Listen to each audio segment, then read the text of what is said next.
주님 가르쳐 기도로 함께 기도하겠습니다. 하늘에 계신 우리 아버지, 아버지의 이름을 거룩하게 하시며 아버지의 나라가 오게 하시며 아버지의 뜻이 하늘에서와 같이 땅에서도 이루어지게 하소서. 오늘 우리에게 일용할 양식을 주시고 우리가 우리에게 잘못한 사람을 용서하여 준 것 같이 우리 죄를 용서하여 주시고 우리를 시험에 빠지지 않게 하시고 악에서 구하소서. 나라와 권능과 영광이 영원히 아버지의 것입니다. 아멘. 함께 찬송가 546장 주님 약속하신 말씀 위에서 함께 찬양하시겠습니다.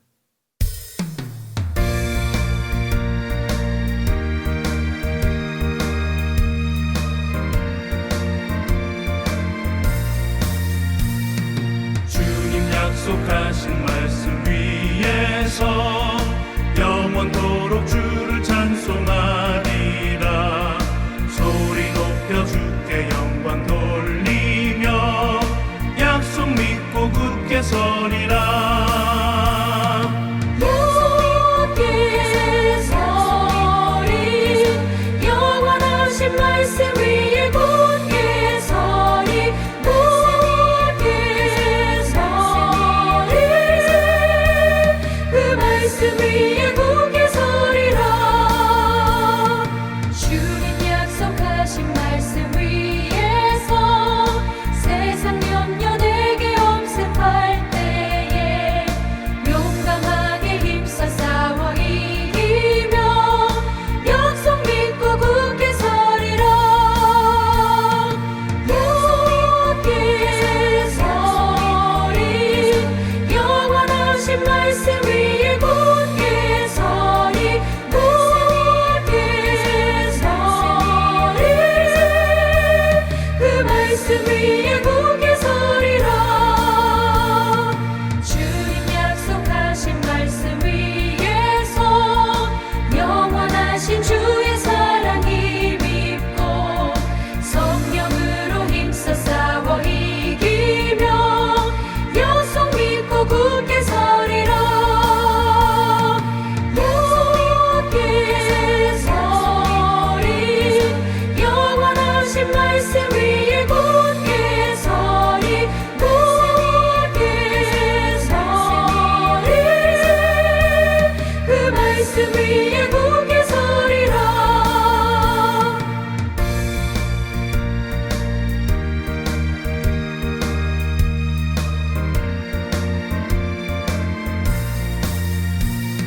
주님 약속하신 말씀 위에서 성령 인도하는 대로 행하며 주님 품에 항상 안식 얻으며 약속 믿고 굳게 서리라. 굳게 서리 영원하신 말씀 위에 굳게 서리 굳게 서리 그 말씀 위에 굳게 서리라. 이 시간 우리에게 주신 하나님 말씀 출애굽기 15장 17절과 18절의 말씀입니다. 출애굽기 15장 17절과 18절 두 절의 말씀 함께 봉독하도록 하겠습니다. 같이 읽겠습니다. 시작. 주께서 백성을 인도하사 그들을 주의 기업의 산에 심으시리이다. 여호와여 이는 주의 처소를 삼으시려고 예비하신 것이라. 주여 이것이 주의 손으로 세우신 성소로소이다. 여호와께서 영원 무궁하도록 다스리시리로다 하였더라. 아멘. 한 목사님께서 유학 시절에 성악을 전공하시는 한 학생, 미국 동부에서 아주 유명한 음악 대학에서 음악을 공부하고 있는 그 학생과 친분이 있으셨답니다. 근데 이 자매님으로부터 이런 이야기를 들으셨다고 설교 중에 하신 걸 들어봤습니다. 자매님이 다니시던 학교가 음악 학교로 굉장히 유명한 학교였지만 또 한편으로는 카톨릭이 세운 학교였답니다. 근데 실제로 신앙에 대한 어떤 강요를 하는 것도 아니고 신앙생활하는 데는 아무런 문제가 없다 생각을 하고 또 워낙 유명한 학교였기 때문에 그냥 여기서 만족하고 음악을 공부해야겠다 생각하고 계속 그 공부를 했답니다. 그리고 전체 모든 한 학년이 끝나고 나서 이 학교 음대의 학생들 전체를 다 데리고 바티칸에 가서 공연을 한다고 하더랍니다. 그래서 그 공연 연습을 열심히 했답니다. 이 로마 바티칸에 가가지고 공연을 하게 되었는데 이 특별한 공연에 정작 이 바티칸에 가서는 너무 놀래게 된 겁니다. 진짜 놀랄 만한 일이 벌어졌습니다. 왜냐하면 연주회장에 청중이 딱 한 사람만 있는 겁니다. 교황이 혼자 앉아 있더랍니다. 교황에 이 입고 있는 이 왕복 같은 옷을 딱 입고는 혼자 딱 앉아 있는 겁니다. 당시 교황은 요한 바오로 2세였는데 수백 명이나 되는 합창단과 오케스트라가 다 동원이 돼가지고선 연주를 하는데 그 연주를 딱 한 사람, 추기경도 없고 그 수행하는 수행원들도 많이 있을 텐데 한 사람도 없고 딱 교황 혼자 딱 앉아 있고 그리고 그 공연이 시작됐답니다. 무슨 착오나 실수가 아니었답니다. 진짜로 이 음악회는 교황 한 사람만을 위해서, 아니 더 정확하게 말하자면 교황 한 사람에게 바치는 공연이었던 겁니다. 도저히 개신교인이었던 자매로서는 받아들일 수가 없더랍니다. 사실 이게 로마 카톨릭이 어떤 종교인가 하는 걸 보여주고 있는 아주 중요한 장면이라고 저는 생각합니다. 왜냐하면 그들은 교황을 하나님의 대리인이라고 생각합니다. 지상에 있어서 하나님의 대리인이 교황이기 때문에 그 교황 한 사람에게 노래를 부르고 오케스트라를 부르는 걸 그들은 전혀 이상하게 생각하지 않습니다. 하지만 개신교인으로서는 이게 뭐 하는 짓인가 하는, 당연히 개신교인들에게 그런 생각이 들 겁니다. 내가 과연 이 학교를 이렇게까지 하면서 졸업해야 되는가, 뭐 이런 생각까지 들 정도로 자매님에게는 큰 충격이었고 갈등과 괴로운 시간이었다고 합니다.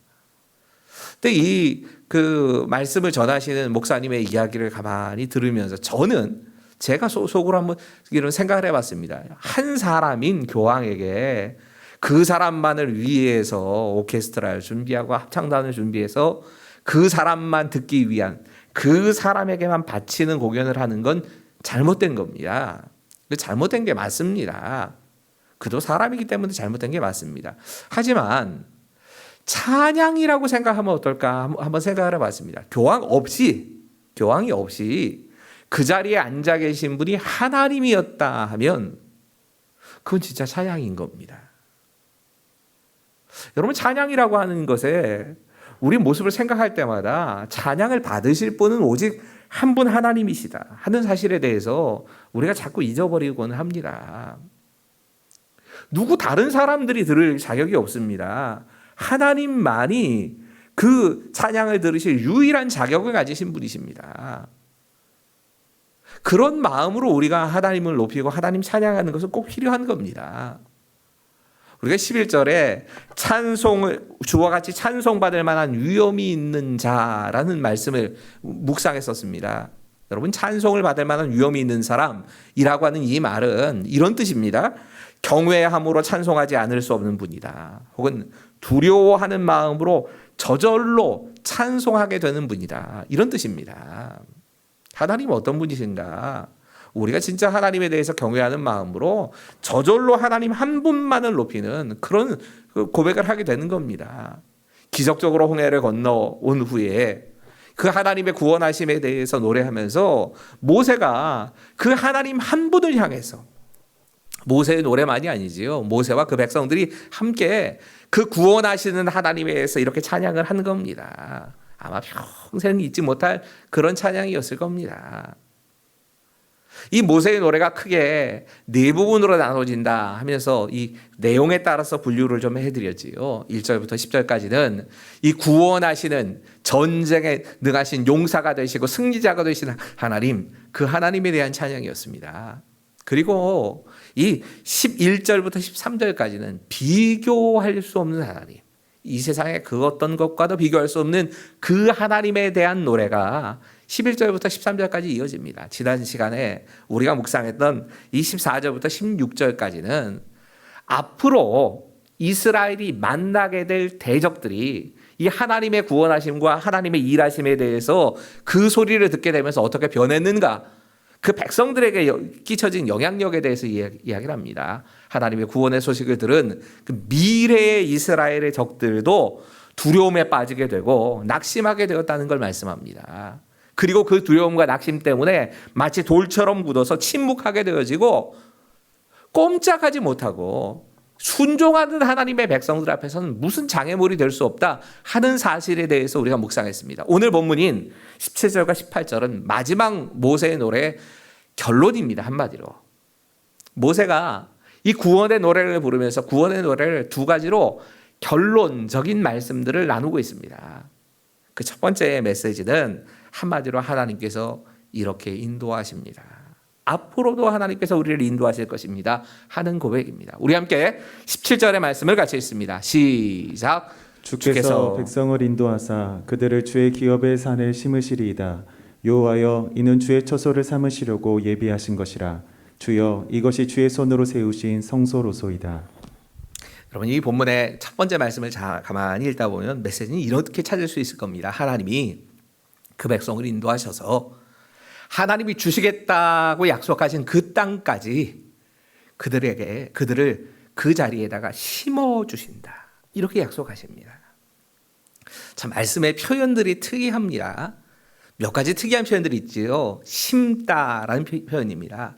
하나님께서 그 백성을 심어 주신다. 이 심다라고 표현이 되어 있는 나타라고 하는 단어는 식물을 땅에 심는다라는 뜻입니다. 주로 이 단어가 이스라엘 백성과 관련돼서 구약 시대에 하나님의 백성인 이스라엘 백성을 포도나무에 비유하면서 그 포도나무처럼 하나님께서 심어주신다 이런 표현으로 자주 사용되곤 했습니다. 그러니까 한마디로 가나안이라고 하는 하나님께서 약속하신 그 약속의 땅에다가 그 백성들을 움직이지 않도록 영원토록 그 자리에 잘 정착할 수 있게끔 식물이 그 자리에 심겨지는 것처럼 그렇게 심어주시겠다 이렇게 약속하시는 표현인 겁니다. 또 하나 희한한 표현이 기업이라는 표현입니다.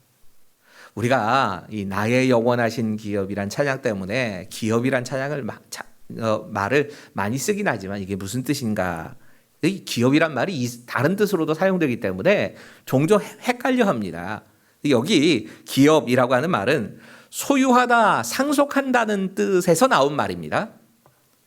그러니까 한마디로 말해서 하나님께서 소유하신 그 땅을 우리가 상속을 받는다. 그것을 얻게 된다라고 하는 의미를 갖고 있습니다. 이 기업에 대해서 말씀하시면서 기업의 산에 심으신다 말씀합니다. 기업의 산이라고 하는 표현이 하나님께서 이스라엘 땅 전체를 저는 말씀했다고 생각합니다. 팔레스타인 전체의 땅을 가만히 보면 대부분이 산지입니다. 산이 많습니다. 그래서 아마 하나님께서 그 기업의 산에다 심어주신다고 약속하신 걸 겁니다. 더더군다나 나무에 비유하셨으니까 사막이나 다른 곳보다는 산에 심겨졌다 하는 게 아마 훨씬 더 이해하기가 편할 겁니다. 근데 가만히 이 이스라엘 백성들이 그 후에 하나님과 언약을 맺는 장소를 가만히 보면 대부분이 다 산이었습니다.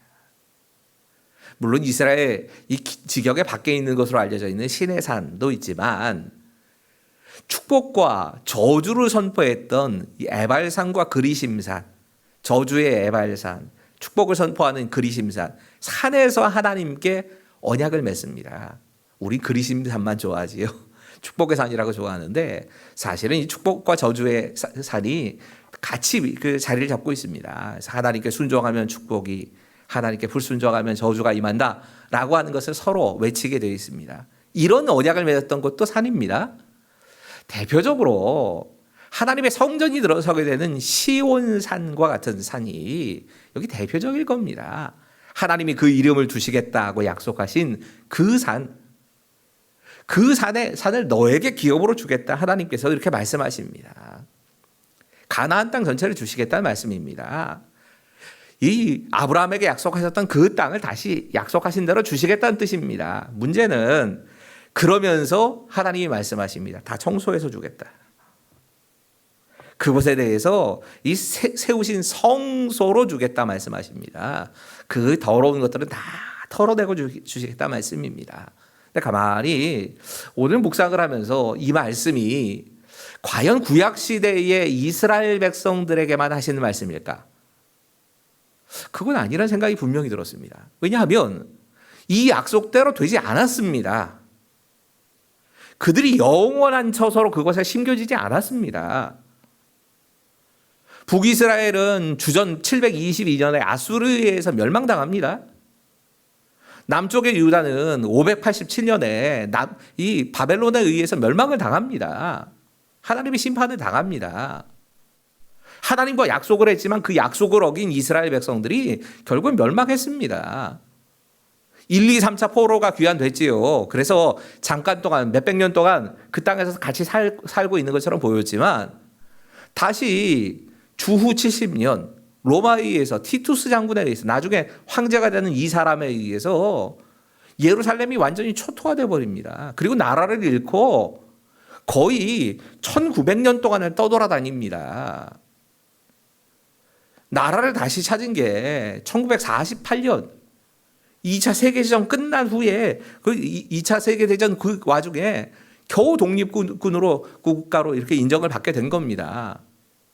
그때까지 1900년 동안 나라를 잃고 떠돌아다녔는데 거기에다 심고 거기서 뿌리가 뽑히지 않게끔 영원한 처소를 삼으시겠다. 이건 말이 안 되는 소리입니다. 그렇기 때문에 저는 이 말씀이 신약 시대에 예수님을 포도나무이신 예수님을 나의 주인으로 모시고 그 예수님께 접붙여진 우리들을 향한 말씀이라고 받아들이는 게 맞다고 생각합니다. 우리에게 하나님께서 약속하시는 마치 이 출애굽 과정서부터 가나안까지 정착하는 그 광야의 과정을 다 통과하고 하나님 나라를 상징하는 가나안에 들어가 가나안을 정복하고 사는 이 모든 과정을 통해서 우리의 신앙이 어떻게 하나님 나라를 향해 나아가는가 이걸 보여주시는 것을 그림처럼 하나님께서 지금 이 출애굽 과정을 통해서 보여주신 겁니다. 그리고 우리를 향하여서 영원한 하나님의 나라 그곳을 소망을 갖고 살라고 이 말씀을 주셨다. 이렇게 받아들인 게 맞을 겁니다.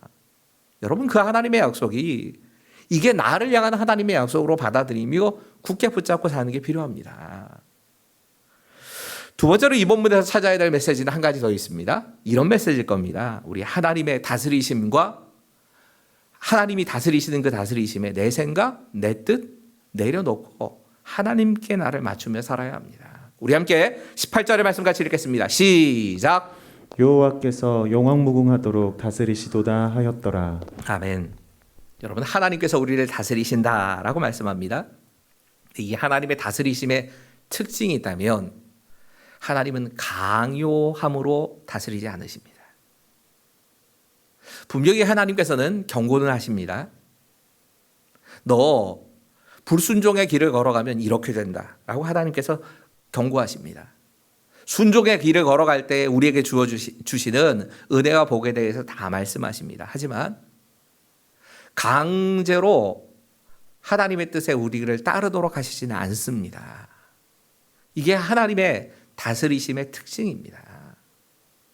우리는 영원하신 하나님이 다스리시는 그 안에 내가 가지고 있는 하나님께서 우리에게 주신 이 자유를 가지고 순종의 길도 불순종의 길도 선택하게끔 되어 있습니다. 우리 로봇으로 하나님 만드시지 않았습니다. 제가 언젠가 이 순종이라고 하는 말과 비슷한 우리말 세 가지를 좀 구분해서 과연 하나님이 무엇을 원하시는가를 이렇게 좀 나눠서 좀 생각하자 이렇게 설교를 했던 기억이 납니다. 이 누군가의 말에 어떻든 따라야 된다라는 입장에서 우리 말에는 세 가지 종류의 이 순종과 비슷한 말이 있습니다. 하나는 굴종이란 단어입니다. 굴종이란 단어는 한마디로 말하자면 나에게 명령을 내리는 사람이 그 명령을 내리는 사람에 대해서 내가 좋아하지 않습니다. 그 사람 믿을 수 없습니다. 그 사람이 내리는 명령도 이해가 안 됩니다. 하지만 명령을 내리고 있는 사람의 힘이 너무 셉니다. 그래서 그 사람의 말을 따르지 않을 수가 없는 겁니다. 그래서 어쩔 수 없이 따라가는 겁니다. 이건 굴종이지요. 이걸 굴종이라고 얘기를 합니다. 근데 복종은 뭔가 비슷한 단어인데 복종은 그 명령을 내리는 사람에 대해서는 내가 믿을 수 있습니다. 저 사람은 내가 신뢰할 수 있다. 근데 그 사람이 하는 말은 내가 이해가 안 갑니다. 하지만 저 사람은 믿을 수 있으니까 내가 이해 잘 안 가지만 그 사람의 말에 따라가는 게 복종입니다. 그럼 순종이라는 걸 어떻게 표현할 수 있을까? 나에게 명령을 내리는 사람 그분이 정말 나를 사랑하고 내가 믿을 만하고 내가 존경할 만한 그런 분이 말씀하시는 겁니다. 또 그분이 하시는 말씀이 다 이해가 됩니다. 이런 이유 때문에 나한테 이렇게 말씀하시나 보다. 충분히 나를 이해시키고 그렇게 따라오라고 합니다. 그때 우리는 순종하게 됩니다. 하나님을 따르는 건 어떤 걸까요? 많은 사람들이 착각합니다. 순종이라고.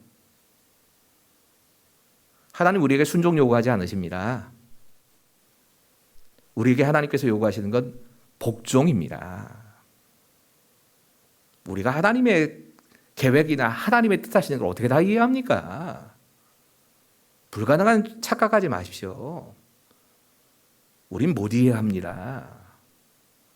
이해는 안 되지만 그 명령을 나에게 하시는 분이 하나님이시고 나를 사랑하시는 분이시고 이 하나님의 말씀대로 행하는 것이 가장 맞다는 것을 내가 인정하고 하나님 뜻에 따라가는 겁니다. 우리가 해야 되는 건 복종입니다. 그런데 왜 우리가 이 복종의 과정이 복종으로 느껴지지 않느냐? 하나님이 우리에게 하나님의 뜻을 따라도 되고 따라가지 않아도 되는 자유를 주시기 때문에 그럽니다. 자유를 주십니다. 로봇으로 만들어서 리모트 컨트롤로 탁탁 누르면 그대로 행동하게 하시질 않고 하나님께서 무엇이 옳은 길이고 무엇이 잘못된 길인지 다 알려주십니다. 그리고 잘못된 길로 가게 될 때에 받게 되어질 심판과 저주에 대해서 경고해 주십니다. 하나님의 뜻대로 살아갈 때에 우리가 누리게 될 복과 은혜에 대해서도 말씀해 주십니다. 하지만 결정권은 우리한테 주십니다. 우리에게 선택의 권한을 주시고 나면 우리는 하나님이 진짜 원하시는 건 다 이해되지 않아도 내가 완벽하게 이해할 수는 없어도 하나님이 뜻하시는 게 이것이라면 내게 말씀하시는 그 하나님을 믿고 하나님의 뜻에 나를 맞추는 겁니다. 여러분, 우리는 하나님이 내 삶의 주인이라고 인정한 사람들입니다. 이걸 잊지 않으셔야 합니다. 내 삶의 주권이 나에게 있는 게 아니라 하나님께 있는 겁니다. 나는 왕이신 하나님을 따라가겠습니다. 복종하겠습니다. 결론을 내렸습니다. 그리고 하나님의 뜻에 온전하게 복종하는 게 신앙생활입니다. 근데 자꾸 하나님께서 우리에게 선택권을 주시다 보니까 강제로 끌고 가시지 않다 보니까 내가 무언가를 다 할 수 있는 것처럼 착각을 하면서 하나님의 뜻이 무엇인지 압니다. 몰랐으면 좋겠는데 알면서도 거절하고 갑니다. 결론이 뭡니까? 사실 하나님께서 약속을 하시지만 그 약속하신 것을 받아 누리지 못하는 이스라엘 꼴이 우리들의 모습이 되는 겁니다. 하나님이 주시겠다고 하시는 순종할 때 주어지는 그 복과 은혜가 아니라 영원한 저주나 형벌의 자리로 들어가는 게 우리 꼴이 되지 않냐는 겁니다. 오늘 말씀 붙잡고 기도하시면서 하나님, 내가 하나님께서 나를 인도하십니다. 그리고 하나님께서 나를 결국에는 영원한 하나님의 나라까지 데려다 놓으실 것을 내가 믿습니다 하는 이 고백과 이 확신을 가지고 나에게 주신 말씀으로 받아들이시고 더 나아가서 하나님, 진짜 하나님 앞에서 내가 하나님의 뜻에 복종하며 가겠습니다. 하나님의 다스리심 안에 내 뜻을 내려놓고 내 생각을 내려놓고 내 감정을 내려놓고 가겠습니다. 이걸 고백하면서 하나님 따라가기로 결단하는 그런 귀한 시간이 되기를 원합니다. 오늘은 청년부를 위해서 좀 기도하시겠는데요. 청년부가 특히나 이 코로나 사태 때문에 참 어려움을 많이 겪고 있는데 이 코로나 청년부의 첫 기도 제목이 코로나의 확산이 더 이상 되지 않기를 위한 게 이게 첫 기도 제목입니다. 참 귀하다고 생각해요. 여러분, 우리가 다 같이 좀 기도합시다. 계속적으로 번져가는 우리나라뿐만 아니라 지금 전 세계적으로 참 이것 때문에 큰 위기를 당하고 있는데 코로나 사태가 더 번져가지 않도록 제일 지금 피해를 많이 이제 입게 되는 연령층이 청년 세대로 또 내려왔습니다.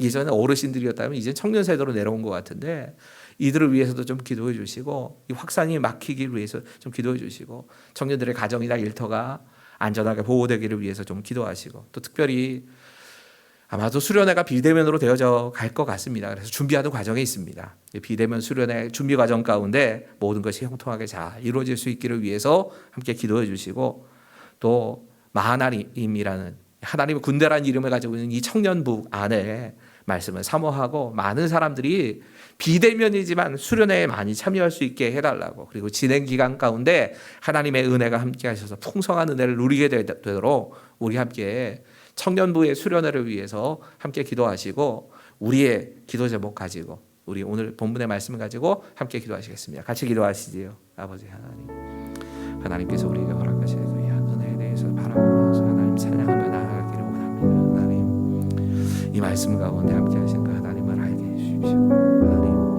하나님 청년부에 정말 그 이름을 기억하시고 하나님의 군대와 같이 아름답게 세워져가는 그런 귀한 청년부가 되게 해주시옵소서. 자기 자신만을 위한 기도가 아니라 먼저는 정말 이 나라와 이 민족이 함께 겪고 있고 정말 전 세계가 같이 겪고 있는 이 코로나라고 하는 위기로부터 하나님 이제는 벗어날 수 있도록 은혜를 주십시오 하는 이 공동의 기도 제목 가지고 기도할 때 주님께서 함께 하시고 하나님 이 젊은 세대의 안전을 책임져 주시고 그들에게 정말 모든 상황과 환경 가운데서 가정과 일터가 온전하게 하나님의 은혜 가운데 보호되는 귀한 역사가 일어날 수 있도록 주님 도와주시옵소서. 비대면으로 모든 것을 준비하고 있습니다. 준비하는 과정이 쉽지 않을 겁니다. 하지만 그 준비하는 모든 과정 가운데 주님께서 함께하여 주시고 정말 많은 청년들이 수련회에 참여할 수 있도록 또 주님께서 은혜를 더해 주시며 진행 그 기간 동안에 풍성한 하나님의 은혜가 비대면 가운데도 이루어질 수 있도록 주님 도와주시옵소서. 간절히 간구하기는 하나님께서 이들의 마음과 생각을 온전히 하나님의 말씀에 둘 수 있도록 도와주시고 그들이 하나님의 군대로 아름답게 서가는 것을 귀하게 볼 수 있도록 주님 도와주시옵소서. 간절히 간구합니다. 하나님 이 말씀 붙잡고 기도하게 해주시니 감사합니다. 하나님께서 우리에게 주신 약속의 말씀이 그대로 우리의 삶에 이루어져 가기를 원합니다. 하나님께서 약속하신 대로 우리를 인도하시고 심으시는 하나님의 나라에까지 우리를 인도하시고 영원한 하나님 나라에 심으시는 것을 나에게 주시는 하나님의 꿈과 하나님의 비전으로 받아들이며 그 약속의 말씀을 붙잡고 나아갈 수 있도록 주님 도와주시옵소서. 간절히 구하기는 하나님 앞에서 우리가 이 말씀 앞에 서서 정말 하나님의 뜻에 하나님의 생각에 하나님의 마음에 내 생각과 내 뜻과 나의 마음을 내려놓고 온전히 하나님의 다스리심을 따라가겠다 결단할 수 있도록 주님 도와주시옵소서. 늘 순종만을 생각하면서 하나님께서 말씀하시고 하나님께서 말씀하시는 게 이해되어야만 쫓아가겠다라고 착각했던 우리의 어리석음을 이제는 내려놓게 하여 주시고 하나님을 믿고 신뢰하는 그 마음은 분명히 있지만 하나님 그러하기 때문에 내게 말씀하시는 그 말씀이 잘 이해가 되지 않고 내가 헤아릴 수 없어도 온전히 하나님께 따라가겠습니다. 하나님께 순종하겠습니다. 이 결단하면서 한 걸음 한 걸음 주님의 뜻에 쫓아나가는 우리 모두가 될 수 있도록 주님